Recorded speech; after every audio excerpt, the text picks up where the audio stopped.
ان الحمد للہ والصلاة والسلام علی رسول اللہ اما بعد فاعوذ باللہ من الشیطان الرجیم بسم اللہ الرحمن الرحیم۔ کل ہمارے پڑوس میں جو واقعہ ہوا تو اس کی تفصیل میں بتانا ضروری سمجھتا ہوں، چونکہ اس وقت سوشل میڈیا پر اس حوالے سے بہت ساری افواہیں گردش کر رہی ہیں۔ اصل واقعہ کیا ہے، اصل حقیقت کیا ہے، وہ آپ حضرات کے سامنے رکھنا اس لیے بھی ضروری ہے تاکہ آپ بھی حقیقت حال سے واقف ہوں، اور جو لوگ اس پروپیگنڈے کا شکار ہو رہے ہیں ان کے سامنے بھی یہ حقیقت آ جائے۔ مسئلہ یہ ہے کہ آج سے تقریباً کوئی 2 ماہ قبل میرے پاس وہاں کے ڈوک عبداللہ کے مقامی کچھ ساتھی آئے، جن میں بھائی وقاص صاحب بھی تھے، ٹھیکیدار وقاص گل صاحب۔ انہوں نے ہمیں بتایا کہ ہمارے پڑوس میں یہ جو مسجد بنی ہے اور اس میں جو مزار ہے اس کے اندر بلہ دفنایا گیا ہے۔ اب جب انہوں نے ہم سے یہ بات کی تو صرف ان کی بات پر ہم نے اعتبار نہیں کیا ہے۔ میں نے کہا ممکن ہے نہ ہو، یا کوئی اور بہت سارے معاملات ہوتے ہیں، براہ راست تحقیق کرنی چاہیے۔ تو میں خود جا کر ان سے ملا، اس عورت سے جو اسپین میں رہتی ہے اور کبھی کبھی یہاں پاکستان آتی ہے، وہ چونکہ آئی ہوئی تھی۔ میں براہ راست جا کے ان سے ملا، میں نے ان سے یہ کہا کہ ہم نے یہ سنا ہے کہ یہاں بلہ دفن ہے، تو اب آپ بتائیں کہ یہ بلہ ہے یا آپ کا پوتا ہے۔ میں نے کہا اگر یہ آپ کا پوتا ہے تو کسی کی جرأت نہیں ہے کہ وہ یہاں آ کر قبر کو کوئی نقصان پہنچائے، لیکن اگر یہ بلہ ہے تو یہاں پھر یہ ڈرامے بازی ہم نہیں چلنے دیں گے، یہ دین کے ساتھ مذاق ہے۔ یہ ان سے ہم نے جب بات کی تو اس کے بعد انہوں نے ہمیں کچھ ڈاکومنٹ دکھائے۔ ایک لڑکا بھی وہاں پاس تھا جس کے بارے میں ان کا کہنا یہ تھا کہ یہ میرا بیٹا ہے، شاہ زیب نام ہے، جبکہ بعد میں پتہ چلا کہ وہ بیٹا نہیں تھا۔ تو وہ ڈاکومنٹ ہمیں دکھا رہے تھے کہ دیکھیں یہ شاہ زیب کا نکاح نامہ ہے، اور اس کی بیوی سعودیہ کی تھی، وہ پھر فوت ہو گئی، اور یہ بچے کا برتھ سرٹیفکیٹ ہے، یہ بچے کا ڈیتھ سرٹیفکیٹ ہے۔ یہ وہ ہمیں دکھا رہے تھے۔ جب ہم نے اس کی تصویر لینے کی کوشش کی، پکچر لینے کی کوشش کی، تو انہوں نے انکار کر دیا۔ انہوں نے کہا نہیں، پکچر آپ نہیں لے سکتے۔ ہم نے کہا اس میں کون سی بات ہے؟ کہتے نہیں یہ ہمارے پرسنل ڈاکومنٹس ہیں اور پکچر آپ نہیں لے سکتے۔ بہرحال ہمیں تو نہیں پتہ تھا کہ یہ اصلی یا جعلی ہیں۔ پھر ہم نے ان سے یہ پوچھا کہ اچھا آپ یہ بتائیں کہ جو ڈیڈ باڈی آپ اسپین سے لے کر آئے ہیں، ان کا کہنا یہ تھا کہ بچہ ہمارا اسپین میں فوت ہوا ہے، 3 مہینے وہاں رکھا رہا ہے، پروسیس مکمل ہونے میں لگے ہیں، پھر ہم وہاں سے ڈیڈ باڈی لے کر آئے ہیں۔ تو ہم نے کہا کہ جو ڈیڈ باڈی آپ لے کر آئے ہیں تو آخر اس کا بھی کوئی ریکارڈ ہوتا ہے نا، ایمبیسی کی NOC، پاسپورٹ وغیرہ۔ تو اس پر انہوں نے ہمیں کہا کہ ہمیں اسپین کی نیشنلٹی ملی ہوئی ہے اور پاکستانی ایمبیسی کا ہم سے کوئی تعلق نہیں ہے، یہ ساری وہاں کی ایمبیسی دیکھتی ہے۔ تو ہمیں اس چیز کا پتہ نہیں تھا کہ ایسے ہوتا ہے یا نہیں ہوتا ہے۔ ہم نے کہا اچھا چلیں پھر ہم معلومات لے لیتے ہیں۔ ہم نے جب معلومات لی پتہ چلا کہ ایسا نہیں ہوتا۔ ایمبیسی NOC جاری کرتی ہے، NOC کے بغیر کوئی ڈیڈ باڈی پاکستان نہیں آ سکتی۔ مطلب یہ پہلا جھوٹ ان کا ہمارے سامنے آیا، جس کی وجہ سے یعنی ہمارے شکوک و شبہات میں اضافہ ہوا۔ پھر یہ بھی ہمیں پتہ چلا کہ وہاں جب یہ دفنانے کے لیے لے کر آئے ہیں تو جنازہ بھی نہیں ہوا ہے۔ اب ظاہر بات ہے کہ یہ بھی ایک قرینہ ہے کہ جس سے معلوم ہوتا ہے، آپ کو بھی پتہ ہے کہ 10 جنازے بھی اگر پہلے ہوئے ہوں نا تو جہاں دفناتے ہیں تو لوگ جنازہ کر کے ہی دفناتے ہیں۔ میں نے کہا جی جنازہ اسپین میں ہوا ہے۔ اس سے بھی ہمارے شکوک و شبہات میں مزید اضافہ ہوا۔ پھر یہ پتہ چلا کہ دفناتے ہوئے یہ صرف عورت جو ہے یہ تھی اور ساتھ شاہ زیب لڑکا اور مقامی 2-4 بندے تھے۔ حالانکہ اگر کسی بندے کے بچہ فوت ہو تو غریب سے غریب بھی ہو تو 50-100 اس کے بھی آ جاتے ہیں۔ تو یہاں صرف یہ 2 جو ہے نا اس کو لے کر آئے، یہ عورت اور یہ لڑکا شاہ زیب۔ اس کے بعد پھر انہوں نے ہمیں پیسوں کی آفر کی کہ انہیں کہیں کہ آپ یہ لکھ کے دے دیں کہ ہمارے معاملے کو آپ نہیں چھیڑیں گے، تو اسی وقت آپ کو چیک کاٹ کر جو ہے نا آپ کی منشا کے مطابق آپ کو دے دیا جائے گا۔ میں نے جواب یہ بھجوایا، میں نے کہا انہیں کہیں کہ شاید آپ نے ہمیں پہچانا نہیں ہے، اگر پہچانا ہوتا تو شاید کوئی اس طرح کی یہ لاکھوں کی کیا کروڑوں کی آفر بھی ہمیں نہ کرتے، اتنی ضرورت ہی نہ ہوتی آپ کو، لیکن ہمیں چونکہ پہچانا نہیں تھا تو ہم نے کہا کہ آپ اس کو اپنا پوتا ثابت کریں تو ہم آپ کے ساتھ کھڑے ہوں گے، اور اگر پوتا ثابت نہیں کر سکتے ہیں تو ظاہر بات ہے کہ پھر یہ بلے کو ہم قبول نہیں کر سکتے ہیں، بے شک آپ کروڑوں روپے بھی جو ہے نا وہ ہمیں دے دیں۔ اس کے بعد پھر ہم نے کوشش کی کہ معاملہ مقامی سطح پر حل ہو جائے امن کمیٹی کے ذریعے. یہ میں تفصیل اس لیے بتا رہا ہوں کہ اگر ہم شرارت یا فساد یہ کرنا چاہتے تو ہم جیسے ہمیں پتہ چلتا ہم روڈ بلاک کر دیتے. لوگ ہیرو بننے کی کوشش کرتے ہیں ایسے موقع پہ. تو پھر امن کمیٹی والوں کے سامنے یہ بات رکھی. اس کے بعد پھر معاملہ تھانے تک گیا چونکہ یہاں وہ حل نہ ہو سکا. تھانے میں جب یہ بات گئی ہے درخواست وکاس بھائی نے دی, وہاں سے پولیس نے ان کو اٹھانے میں اتنی جلدی کی اور اس انداز سے آئے ہیں کہ ہم نے سمجھا کہ یہ سارے جو ہے نا دین کے مجاہد اور غازی ہیں کہ اب مسئلہ حل ہو جائے گا. یعنی جس انداز سے انہوں نے ریڈ کیا نا علاقے میں, جس طرح وہ آئے ہیں, لیکن جیسے ان کو اٹھایا, چونکہ اٹھانے میں انہوں نے جلدی کی ہے, تو ہم نے سمجھا شاید اگلے معاملے میں اس طرح حساس ہوں گے. اٹھانے میں جلدی کی, تھانے لے کر گئے تو جو بھی تفصیل تھی وہ ساری پولیس کے سامنے آئی ہے. وہاں انہوں نے جو بیانات دیے ہیں, پھر وکاس بھائی بھی گئے ہیں, ان سے بھی انہوں نے پوچھا ہے, بہت ساری باتیں ان کے سامنے آئی ہیں. اور یہ ساری چیزیں بھی ہم نے ان کے سامنے رکھی ہیں پولیس کے سامنے کہ یہ چیزیں ہیں. پھر انہوں نے وہاں سے اس معاملے میں تھوڑی سی مطلب یہ کہ وہ جب تاخیر ہونے لگی ہمیں محسوس ہوا کہ کوئی معاملہ جو ہے نا وہ کرنے والے رفع دفع. ہم نے تھوڑا سا اس کو سیریس لیا اور یہاں سے ہمارے جو محلے کے اللہ تعالیٰ ان کو جزائے خیر عطا فرمائے, الحمدللہ آدھے پونے گھنٹے کے شارٹ نوٹس پر اپنے یعنی وہ آئی ڈی کارڈ کی کاپیوں سمیت تقریباً کوئی 40-50 بندہ میرے ساتھ یہاں سے چل پڑا. میں نے سلام پیش کرتا ہوں اور یہ ہمارا فخر ہے. جب ہم تھانے گئے تو پھر جا کر ان کو یہ ہوا کہ یہ معاملہ کوئی سیریس ہوتا جا رہا ہے تو اس پہ کچھ کریں. انہوں نے پھر امن کمیٹی والوں سے رابطہ کیا باضابطہ. جو پہلے بات ہوئی تھی امن کمیٹی کی باضابطہ سب سے نہیں ہوئی تھی, جو میں نے ابھی ذکر کیا نا امن کمیٹی کا, وہ پیغام ہم نے پہنچایا تھا لیکن حضرات کی کچھ مصروفیات کی وجہ سے وہ بات نہیں ہو سکی. لیکن بعد میں انہوں نے باضابطہ پوری امن کمیٹی کو تھانے بلایا اور وہاں سب کے سامنے جو ہے نا یہ بات ہوئی. ان کا یہ کہنا تھا پولیس کا, جو ہمیں پتہ چلا کہ اس معاملے سے جان چھڑائیں, اس کو رفع دفع کریں, جو پولیس کا موڈ تھا. تو وہاں یہ طے ہوا کہ میرا موقف یہ تھا کہ ان کو باہر نہ جانے دیا جائے. میرا اپنا موقف یہ تھا کہ ان کو نہ جانے دیا جائے, چونکہ یہ باہر جائیں گے تو پھر معاملہ ہمارے لیے زیادہ مشکل ہو جائے گا. ان کی موجودگی میں سارا مسئلہ حل ہونا چاہیے. اب آپ اندازہ لگائیں اس سے کہ ہمیں یہاں جو ڈاکومنٹ دکھاتے رہیں, ڈیتھ سرٹیفکیٹ, بچے کا برتھ سرٹیفکیٹ اور وہ شاہ زیب کا نکاح نامہ, تو پولیس والوں کو کچھ بھی نہیں دکھایا. یہ امن کمیٹی والے گواہ ہیں. پولیس والوں کو کچھ بھی نہیں دکھایا. انہوں نے کہا کہ ہم چیزیں اسپین بھول آئے ہیں. سوال یہ ہے کہ پھر ہمیں یہاں علاقے میں جو لوگوں کو دکھاتے پھر رہے تھے تو پولیس والوں کو دکھانا چاہیے تھا کہ یہ ڈاکومنٹس ہیں, یہ دیکھ لیں آپ. اور پھر دوسری بات یہ ہے کہ میں نے کہا کہ یہ سارا ریکارڈ یہاں سے نکل آئے گا, اسپین جانے کی ضرورت نہیں ہے.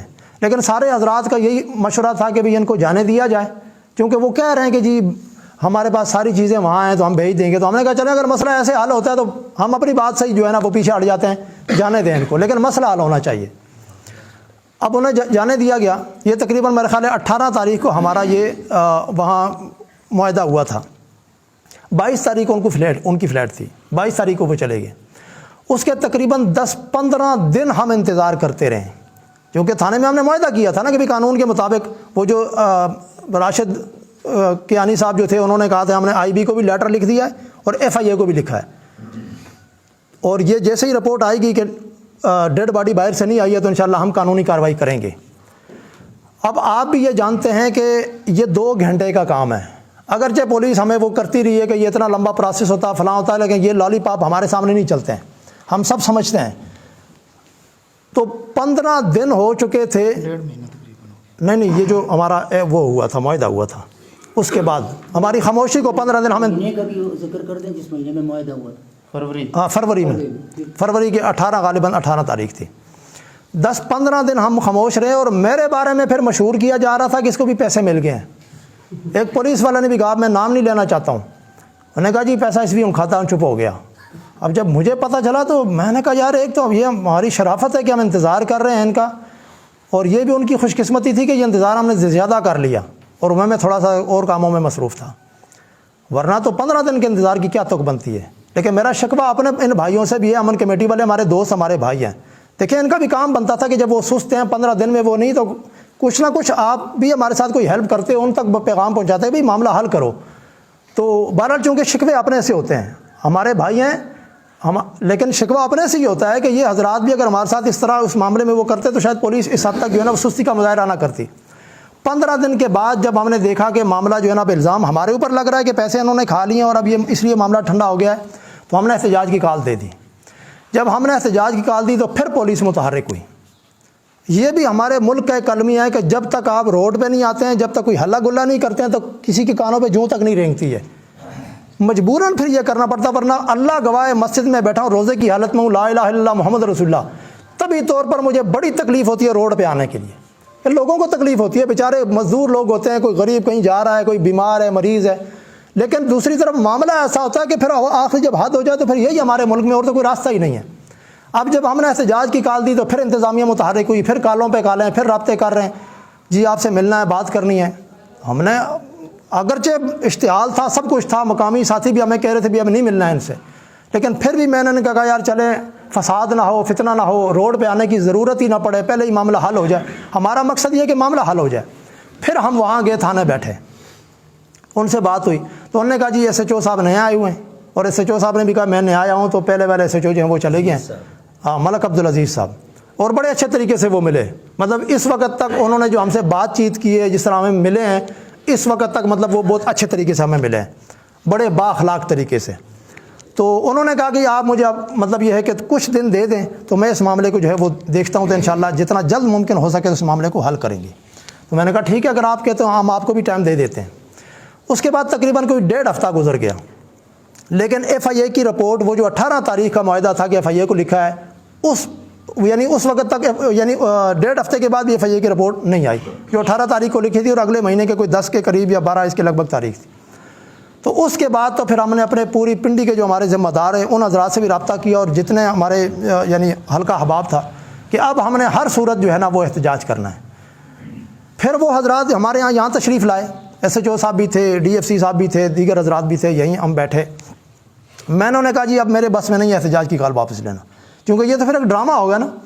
لیکن بہرحال وہ دوسرا احتجاج بھی پھر ہم نے پوری ایک ترتیب کے ساتھ اور بڑی مشکل کے ساتھ اس کو، یعنی اس کا رخ چینج کیا ہے۔ مؤخر تو ہم کر نہیں سکتے تھے، ہم نے اس کا رخ چینج کر لیا کہ چلے معاملہ حل ہو جائے۔ لیکن اس کے بعد بھی یعنی وہ کوئی معاملہ حل ہونے کے آثار نظر نہیں آ رہے تھے۔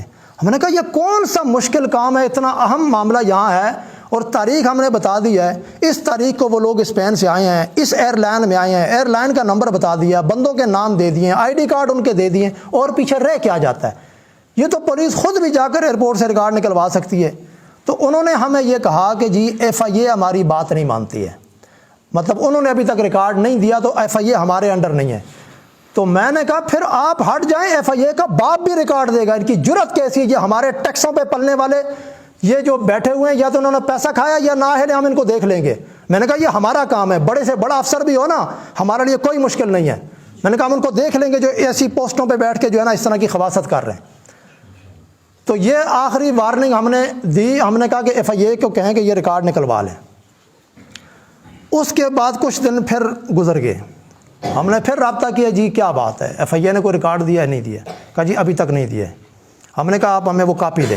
کاپی بھی مجھے بارہا رابطہ کیا کہ وہ جو کاپی سینڈ کریں، جو ہمارا پہلا معاہدہ ہوا تھا اور جو ایف آئی اے کو آپ نے لکھا ہے، جو آئی بی کو لیٹر لکھا ہے، اس کی کاپی ہمیں نہیں دی ہے۔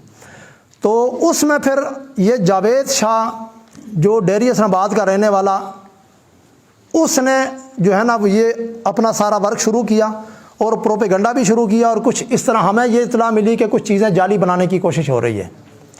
اب ہم نے کہا کہ ہمارے اداروں کا یہ حال ہے، آگے جا کر یہ تو جعلی چیزیں اور یہ تو پروسیس اور لمبا ہوتا جائے گا۔ تو ہم نے کہا سیدھی بات ہے کہ جا کے پھر جو ہونا ہم یعنی 2 مہینے تک جو ہم کر سکتے تھے قانونی طریقے سے ہم نے کیا ہے۔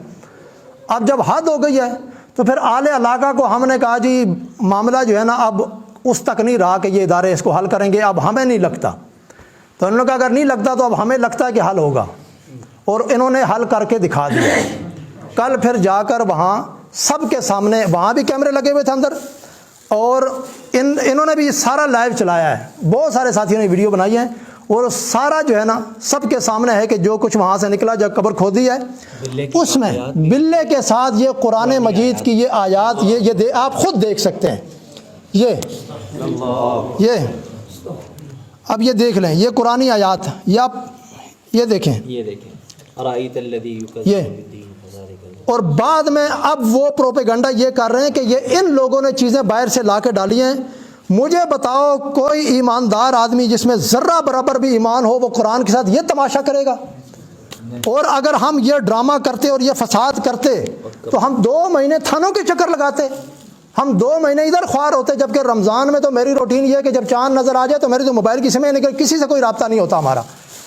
تو اس رمضان میں ہم کبھی ادھر بھاگ رہے ہیں کبھی ادھر بھاگ رہے ہیں, سارے معاملات ہمارے درم برم ہیں. اور وہاں سے جو چیزیں نکلی ہیں, وہ جو بلے کی جو سر کی ہڈی ہے وہ سب کے سامنے, یہ ذرا دکھائیں ادھر. اس جانماز میں لپیٹا ہوا تھا اور یہ اور قبر پہ آل رسول کی ہاں یہ اس کو آل رسول کی ایک یہ پولیس نے بھی کل دیکھا ہے اور یہ پورا علاقہ گواہ ہے. یہ دیکھ لیں یہ بلے کا, یہ اگر یہ سلامت نہ ہوتا مٹی وہ ہوتا تو شاید پھر وہ گڑبڑ کر سکتے تھے کہ جی نہیں یہ سر باقی ہڈیاں بھی ہیں. اور یہ ایک منٹ اور یہ کھال بھی اور یہ کھال بھی یہاں موجود ہے.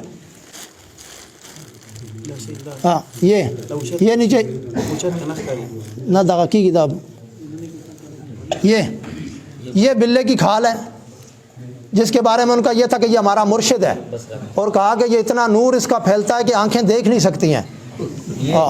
نام کیا رکھا ہوا تھا؟ نام ان کا رکھا ہے کہ سید نور شاہ, اور یہ ہمارا پوتا ہے. آل رسول کی نسبت دی اس کو, اور اوپر مزار بنا کر پورا یہ نا قرآن خوانیاں ہوتی رہی ہیں اس پہ. جب میں ملنے گیا تھا وہاں, جیسے ہی میں کمرے سے داخل ہوا مجھے کہا جی فاتحہ پڑھ لو. میں کہا بلوں پہ نہ پہلے کبھی فاتحہ پڑھی نہ بعد میں ہم کوئی پڑھتے ہیں. ہاں ہم تو فاتحہ پڑھتے ہیں انسانوں کے لیے, سال ثواب بھی انسانوں کو ہوتا ہے, بلوں کو نہیں ہوتا. تو اس لیے یہ ساری صورتحال تھی جو آپ حضرات کے سامنے ہم نے رکھ دی ہے. اور یہ اس لیے رکھی ہے چونکہ اس وقت وہ پروپیگنڈا ہو رہا ہے کہ جی یہ پیسوں کا لین دین اور اس طرح کے معاملات تھے اور خواہ مخواہ یہ چیزیں کی ہیں. اگر کوئی ساتھی سوال کرنا چاہتے اس حوالے سے تو ہم موجود ہیں, سوال کر سکتے ہیں. اس کے بعد مولانا نصر اللہ صاحب آپ کا کیا لائے عمل ہے, ابھی کیا کرنا ہے آئندہ کے لیے لائے عمل دے؟ ابھی ہم جائیں گے تھانے, اور یہ جتنے جرم انہوں نے کیے ہیں یہ جو متعلقہ دفعات ہیں وہ ان پہ لگیں گی. توہین قرآن بھی ہے, آل بیت کی توہین بھی ہے, اور یہ مسلمانوں کی دل آزاری بھی ہے, اور یہ دین کے ساتھ کھلواڑ بھی ہے. اولیاء اللہ کی بھی توہین ہے, چونکہ مزارات ظاہر بات ہے ایک بلے کو دفنا کے مزار کا وہ دو تو یہ تو اولیاء اللہ کی بھی توہین ہے, اور اسے ولی باور کرایا کہ یہ ولی ہے. اب بلے کو کوئی بندہ ولی ظاہر کرے تو یہ ولیوں کی توہین نہیں ہے. تو یہ تمام دفعات ان پہ لگیں گی. اور اگر انتظامیہ اس معاملے میں, یہ میں آپ بتا دوں آخری بات, اس معاملے میں کوئی لحاظ کرنے والا نہیں ہوں. ہم جان اپنی ہتھیلی پہ رکھ چکے ہیں, زندگی اور موت کے فاصلے ہمارے لیے برابر ہیں. دین کے معاملے میں ہم کوئی لحاظ نہیں کرتے ہیں, اور یہ تمام دفعات لگانی پڑیں گی. اور یہ سارے جو ہے نا, اگر اس معاملے میں انتظامیہ کسی قسم کا غفلت کا مظاہرہ کرے گی تو یہ صرف پنڈی کی حد تک نہیں, انشاءاللہ بہت آگے تک یہ بات جائے گی, اور ملکی سطح پر ہم اس معاملے کو اٹھائیں گے. مولانا ادریس حقانی صاحب آپ اس معاملے جو لوگ سہولت کار بن رہے ہیں ان کے خلاف بھی کاروائی, اور جو سہولت کار ہیں خاص کر جاوید شاہ جو اب تک سہولت کاری کر رہا ہے, اور باقی بھی جو ہیں تو انشاءاللہ ان کو بھی کٹہرے میں لایا جائے گا. حضرت اس میں جو ابھی کل ایس پی صاحب اور ایس ایچ او کہہ رہے تھے کہ یہ اتنے شواہد اور اتنے 300-400 بندوں نے یہ عینی گواہ ہیں, وہ سب کچھ بلے کے سر اور اس کی جو کھال وغیرہ دیکھی, اس کے باوجود وہ کہہ رہے ہیں کہ ڈی این اے کے لیے بھیجا جائے گا. آئے یہ کوئی حربہ ہے مزید اس کو تاخیر کرنے کے لیے؟ بہرحال چونکہ اس کا تو وہ ایویڈنس ہے آپ کو ریٹن میں, یہ تو ویسے آپ دکھا رہے ہیں نا, کورٹ مانگتی ہے ایویڈنس کو ریٹن میں پیپر پہ, اس کا وہ سارا ذکر پیپر پہ ہے کہ یہ نکلا ہے اس میں. ابھی نہیں, ابھی ہم لے کے جا رہے ہیں, ابھی یہ تھانے لے کے جا رہے ہیں, اور یہ وہاں وہ سیل پیک کروائیں گے, اس کے بعد دستخط ہوں گے, اور پھر وہ لیبارٹری بھیجا. ہمیں تو کلیئر ہے, سیدھی بات ہے. لیکن یہ قانونی جو پروسیس ہوتا ہے اس میں جو ہے نا, اگر قانونی پروسیس میں مطلب فرض کرو ایک مثال ہے, اگر وہ پیسہ لگا کے کوئی اور رپورٹ دے دیتے ہیں, رپورٹ آئے گی اور نہ, تو پھر ہم بھی وہ انشاءاللہ اس رپورٹ کا جو کرنا وہ ہوگا. ایس ایچ او صاحب نے بھی دیکھ لیا, امت کمیٹی والوں نے بھی دیکھ لیا, اور جو نہیں پورا علاقہ گواہ ہے. وہ بات بالکل ٹھیک ہے, لیکن جیسے چیئرمین صاحب نے کہا یہ بات بھی پھینکنے والی نہیں ہے, ریٹن میں نہیں, یہ ان کی بات درست ہے تو ریٹن کہ بننے کے بعد بھی آگے جا کر, چونکہ جو قانونی پروسیس ترتیب ہوتی ہے. ہمارا مطالبہ یہ ہے کہ ریٹن کا جو پروف جس حساب سے یہ بناتے ہیں اس پہ وہ سالوں لگا دیں گے, تو اس لیے ہم نہیں لگنے دیں گے, جلد سے جلد اس پر کیا لیا جائے ورنہ ہم احتجاج کی کال دیں جلد نہیں کریں گے تو انشاءاللہ ہم اگلا لائے عمل طے کریں گے. اور ابھی جو ہے نا ابھی کے لیے وہ تو پیغام جو لوگ یہاں پر آتے رہے. اور یہ جو مسجد کا معاملہ ہے, کل بھی میں نے وہاں کہا تھا, میں نے کہا دیکھیں اس کو مسجد کا مسلک کا تنازع ہم نہیں بنائیں گے. یہاں کے مقامی بریلوی حضرات ہیں, وہ ہمارے ساتھ ان کے بڑے اچھے تعلقات ہیں. اہل حدیث حضرات ہیں, ہمارے بھائی ہیں, ہمارا آپس میں ایک جوڑ ہے اس علاقے میں. کبھی کوئی دیوبندی بریلوی اہل حدیث تنازع اس علاقے میں نہ ہوا ہے اور نہ ہم ہونے دیں گے. کرائے پہ باہر سے جس کو بھی لے کر آئیں گے تو اپنے پاؤں پہ وہ واپس چل کر نہیں جائے گا. یہ ہم نے کل بھی کہا تھا, مسجد اللہ کا گھر ہے, وہاں نمازیں ہوں, ذکر تلاوت جو کرنا چاہے بس پھر وہ جائے. وہاں کسی مسلک کے حوالے سے کوئی سرگرمی وہاں نہیں ہوگی. یہ ہم نے کل وہاں طے کر لیا تھا. اور آج ہمیں پتہ چلا کہ باہر سے 2 مولوی آئے ہیں کرائے پہ, انہوں نے کہا جی ہمیں مالکوں نے بھیجا ہے کہ جا کے نماز پڑھائیں. یہ تو ان کی خوش قسمتی تھی کہ ہمیں بعد میں پتہ چلا, اور مقامی وہاں لوگوں نے ان کو ذرا دھلائی کر کے بھیج دیا. صاحب جو وہاں امام ہے ان کا نام کیا ہے, کیا وہی امام برقرار رہیں گے؟ وہی رہے, ہمیں اسے کوئی نام ان کا کیا ہے امام صاحب کا, بہرحال جو بھی امام صاحب ہیں, امام صاحب مسلک سے ہاں امام صاحب وہاں رہیں. اور اس کے علاوہ باقی وہاں کسی قسم کی کوئی سرگرمی نہیں ہوگی. قاری احسان صاحب, قاری احسان صاحب امام ہے, اور وہی اور آل محلہ یہ مسجد ان کی ہوگی. چونکہ تھانے میں وہ پولیس والے نے ہم سے یہ بھی سوال کیا نا کہ پھر مسجد کا کیا ہوگا, انہوں نے سمجھا شاید مولوی صاحب مسجد کے پیچھے پڑے ہوئے ہیں. میں نے کہا الحمدللہ, ہمیں اگر آپ فیصل مسجد کی آفر کریں نا تو ہمیں اس کی بھی وہ نہیں ہے. ہم اس سے بہت اونچا سوچتے ہیں اور اونچی جو ہے نا وہ ہماری پرواز ہے. تو ہمیں ان چیزوں میں نہیں الجھتے. مسجد آل محلہ کی ہوگی, نماز اور وہ جو سلسلہ ہے وہ اسی طرح چلتا رہے گا. لیکن باہر سے کسی کی مداخلت ہوئی تو جو بھی پھر حالات خراب ہوں گے ذمہ دار انتظامیہ ہوگی. ٹھیک ہے جی, دعا کریں.